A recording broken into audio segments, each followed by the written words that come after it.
When Milner left public life in 1905 to devote himself to international finance and roads enterprises, Lord Selborne, his successor as High Commissioner, took over the kindergarten and continued to use it. In 1906, a new Liberal government in London granted self-government to the two Boer states. The kindergarten spent the next 4 years in a successful effort to create a South African federation. The task was not an easy one, even with such powerful backing as Selborne, Smuts, who was now the dominant political figure in the Transvaal, although Botha held the position of Prime Minister, and Jameson, who was the Prime Minister of the Cape Colony in 1904 to 1908. The subject was broached through a pre-arranged public interchange of letters between Jameson and Selborne. Then Selborne published a memorandum written by Philip Kerr, Lothian, and Lionel Curtis, calling for a union of the four colonies. Kerr founded a periodical, The State, financed by Sir Abe Bailey, which advocated federation in every issue. Curtis and others carried about organizing closer union societies. Robert H. Lord Brand and Sir Patrick Duncan laid the groundwork for the new constitution. At the Durban Constitutional Convention, where Duncan and B.K. Long were legal advisers, the Transvaal delegation was controlled by Smuts and the kindergarten.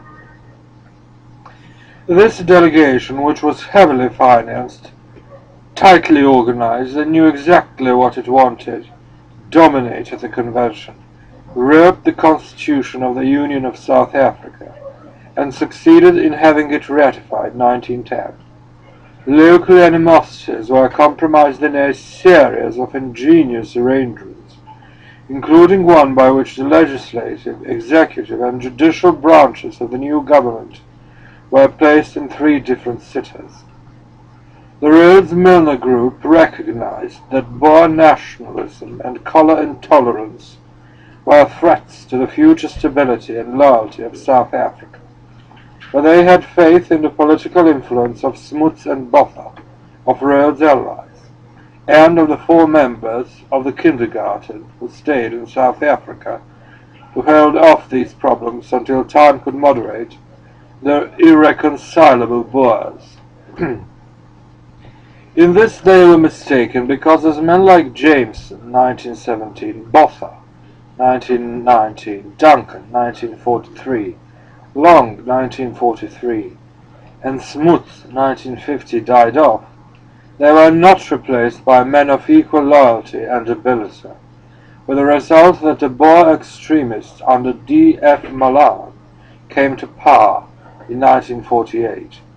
The first cabinet of the Union of South Africa was formed in 1910 by the South African Party, which was largely Boer, with Louis Botha as Prime Minister. The real master of government was Smuts, who held 3 out of 9 portfolios, all important ones, and completely dominated Botha. Their policy of reconciliation with the English and of loyal support for the British connection was violently opposed by the Boer nationalists within the party, led by J.B.M. Hertzog. Hertzog was eager to get independence from Britain and to reserve political control in a South African republic to Boers only. He obtained growing support by agitating on the language and educational issues, insisting that all government officials must speak Afrikaans, and that it be a compulsory language in schools, with English a voluntary second language. The opposition party, known as Unionists, was largely English and was led by Jameson, supported by Duncan, Richard Feetham, Hugh Wyndham, and Long. Financed by Milner's allies and the Rhodes Trust, its leaders considered that their chief task was to support the Prime Minister against the extremists of his own party. Long, as the best speaker, was ordered to attack Herzog constantly. Of course, here we must discern that Herzog was financed by the Emperor William II of Germany. When Herzog struck back with too violent language in 1912, he was dropped from the cabinet and soon seceded from the South African Party, joining the irreconcilable Boer Republicans like Christian de Wet to form the Nationalist Party. This is the fascist party of the Dutch and the Germans in South Africa. The new party adopted an extremist anti-English and anti-native platform. Jameson's party, under his successor Sir Thomas Smart, a paid agent of the Rhodes Organization, had dissident elements because of the growth of white labor unions, which insisted on anti-native legislation.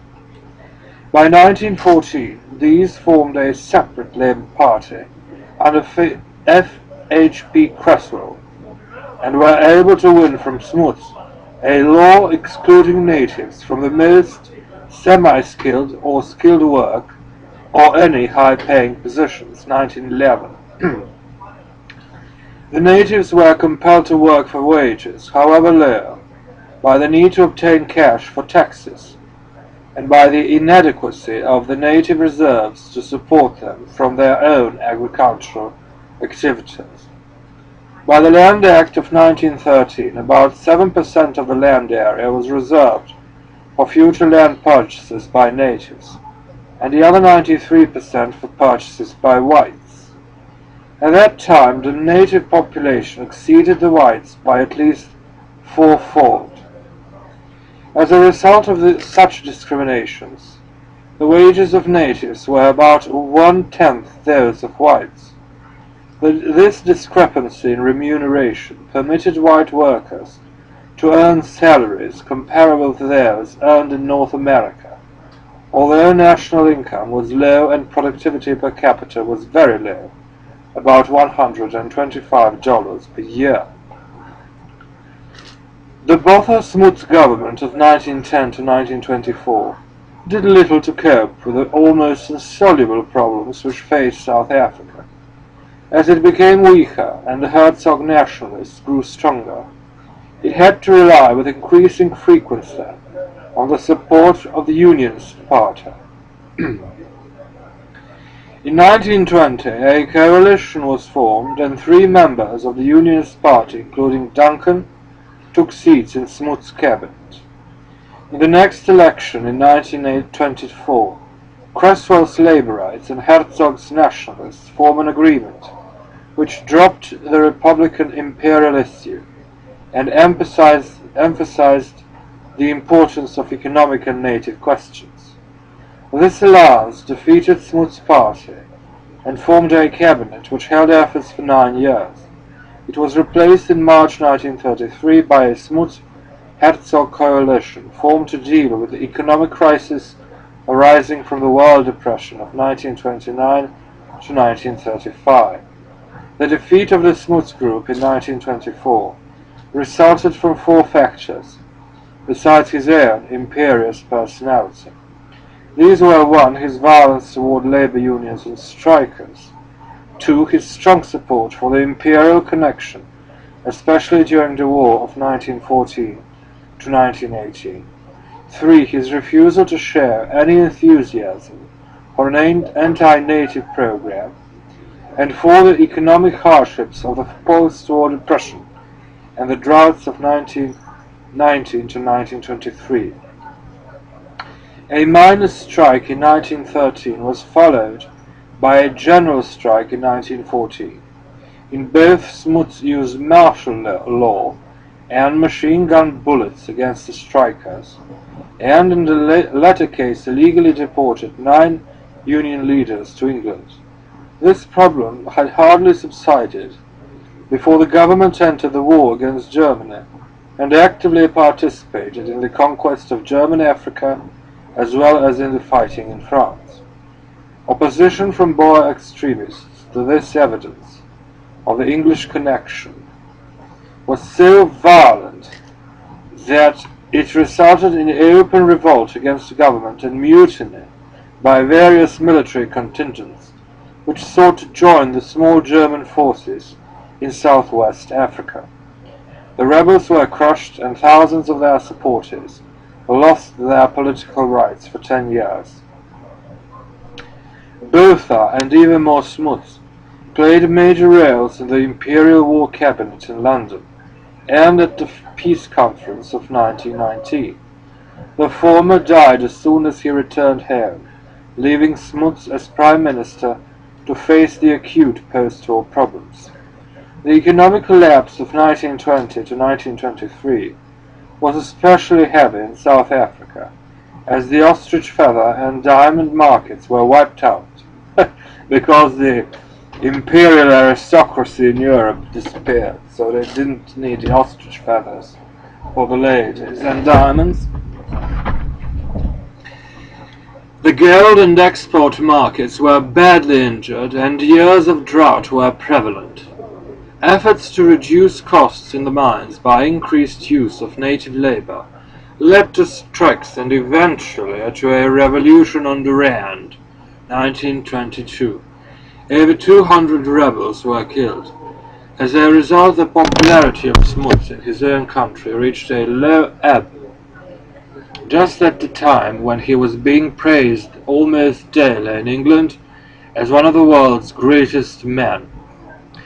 These political shifts in South Africa's domestic affairs did little to relieve any of the acute economic and social problems which faced that country.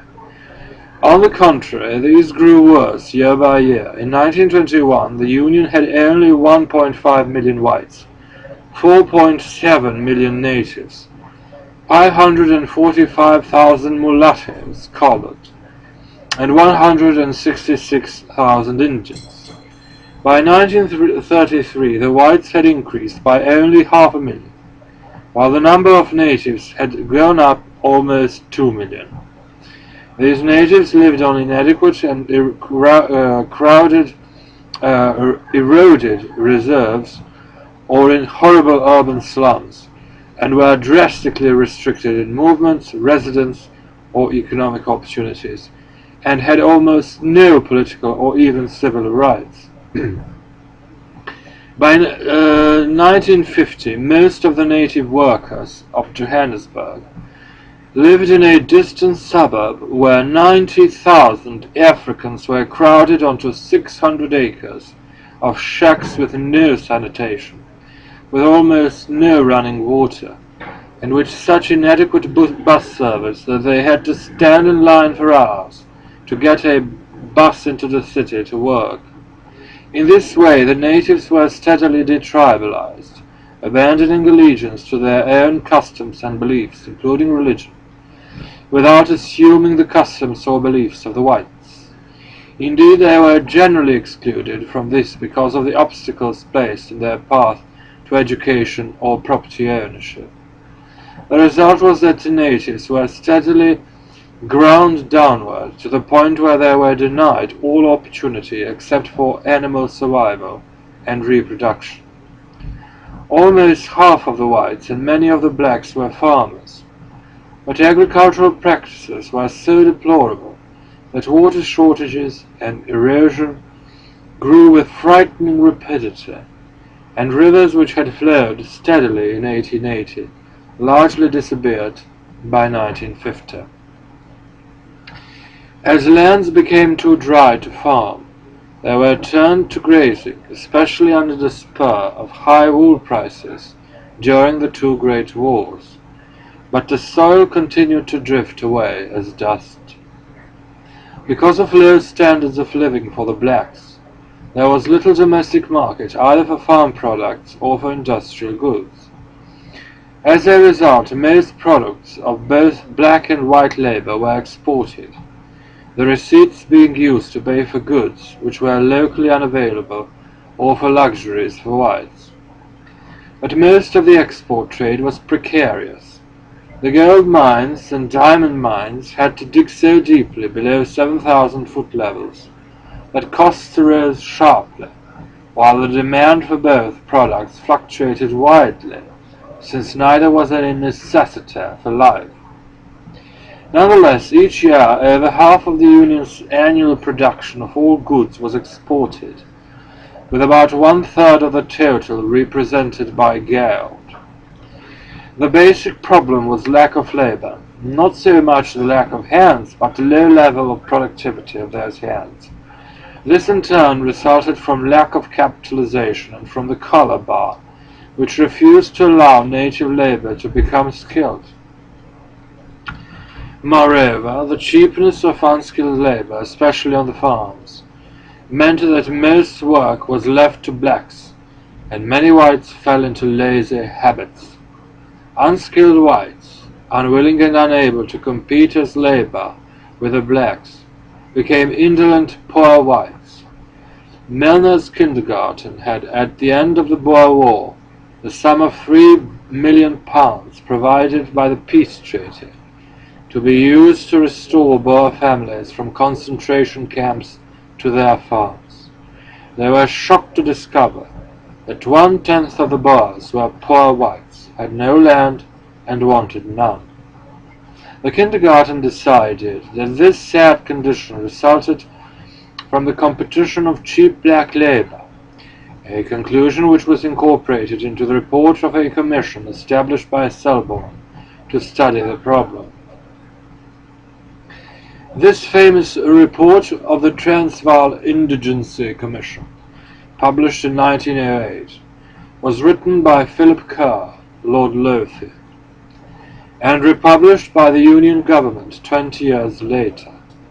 About the same time, the group became convinced that black labor not only demoralized white labor and prevented it from acquiring the physical skills necessary for self-reliance and high personal morale, but that the blacks were capable of learning such skills as well as whites were. As Curtis expressed it in 1952, I came to see how the color bar reacted on whites and blacks. Exempt from drudgery by custom and law, whites acquire no skill in crafts because the school of skill is drudgery. The blacks, by doing drudgery, acquire skill. All skilled work in mines, such as rock drilling, was done by miners imported from Cornwall, who worked subject to the collar bar. The heavy drills were fixed and driven under their direction by natives. These Cornish miners earned £1 a day, the natives about 2 shillings. Or is this 2 pence? 2s. I don't know if it is a shilling or Polish. The Cornish miners struck for higher pay, but the blacks who in doing the drudgery had learned how to work the drills kept the mines running at a lower cost. According to the Milner Round Table Group, worked out a scheme to reserve the tropical portions of Africa north of the Zambezi River for natives under such attractive conditions that the blacks south of that river would be enticed to migrate northward. As Curtis envisioned this plan, an international state or administrative body would take over the British, French, Belgian and Portuguese dependencies in tropical Africa. Its policy would be to found north of the Zambezi a Negro dominion in which blacks could own land, enter professions, and stand on a footing of equality with whites. The inevitable consequence would be that black laborers south of the Zambezi would rapidly emigrate from South Africa and leave South African whites to their own drudgery, which would be the salvation of the whites." End quote. Although this project has not been achieved, it provides the key to Britain's native and Central African policies from 1917 onward. For example, in 1937, 1939, Britain made many vain efforts to negotiate a settlement of Germany's colonial claims under which Germany would renounce forever its claim on Tanganyika and be allowed to participate as a member of the international administration of all tropical Africa, including the Belgian Congo and Portuguese Angola, as well as British and French territory, as a single unit in which native rights would be paramount. The British tradition of fair conduct toward natives and non-whites generally was found most frequently among the best educated of the English upper class, and among those lower class groups such as missionaries, where religious influences were strongest. This tradition was greatly strengthened by the actions of the Rhodes-Milner Group, especially after 1920. Rhodes aroused considerable ill-feeling among the whites of South Africa when he announced that his program included equal rights for all civilized men south of the Zambezi, and went on to indicate that civilized men included ambitious, literate Negroes. When Milner took over the Boer States in 1901, he tried to follow the same policy. The Peace Treaty of 1902 promised that the native franchise would not be forced on the defeated Boers, but Milner tried to organize the governments of municipalities, beginning with Johannesburg, so that natives could vote. This was blocked by the kindergarten, led by Curtis, who was in charge of municipal reorganization in 1901 to 1906. Because they considered reconciliation with the Boers as a preliminary to a South African Union to be more urgent. Similarly, Smuts and the chief political figure in South Africa after 1910 had to play down native rights in order to win Boer and English Labour support for the rest of his program. The Rhodes-Milner Group, however, was in a better position to carry out its plans in the non-self-governing portions of Africa outside the Union.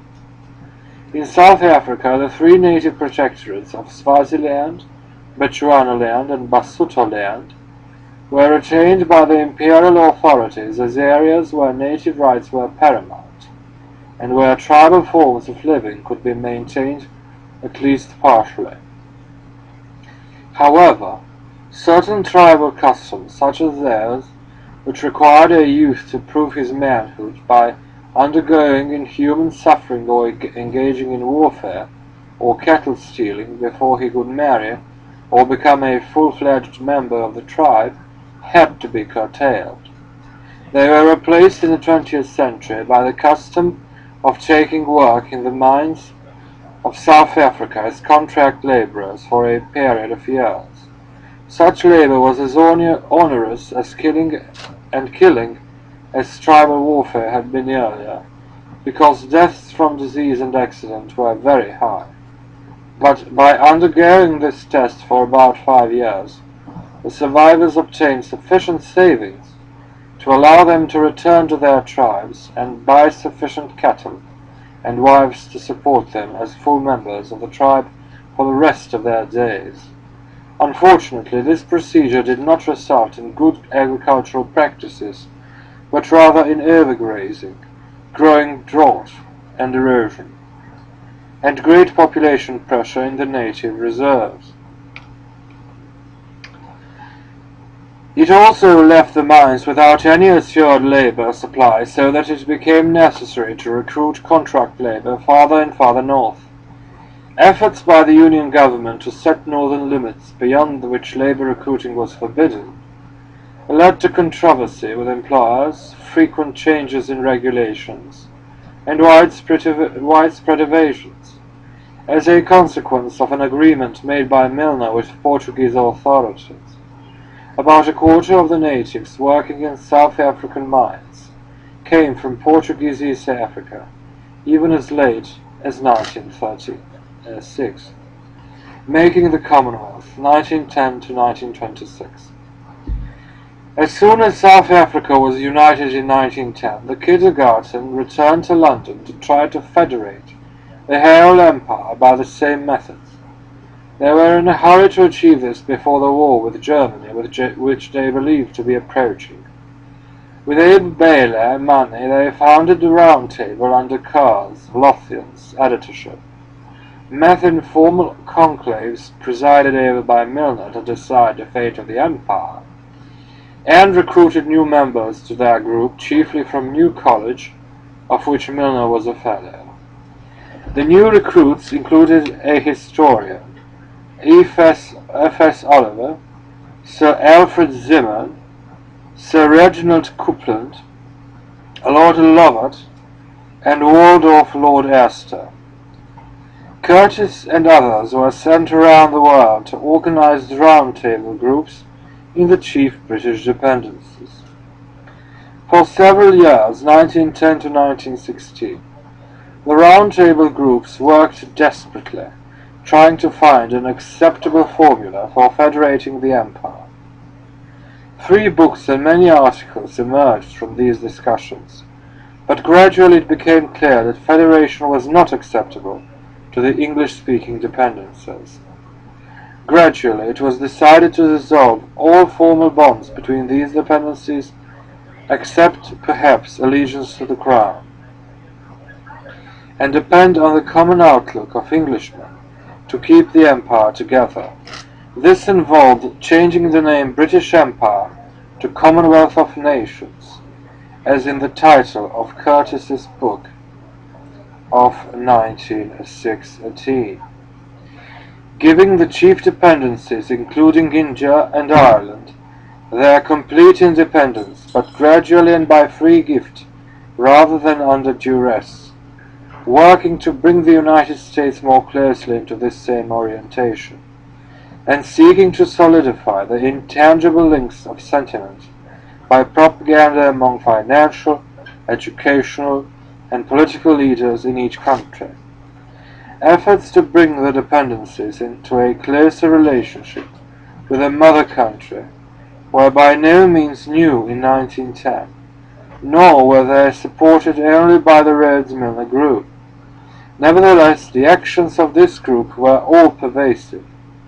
The poor military performance of British forces during the Boer War led to the creation of a commission to investigate the South African War, with Lord Esher Brett as chairman, 1903.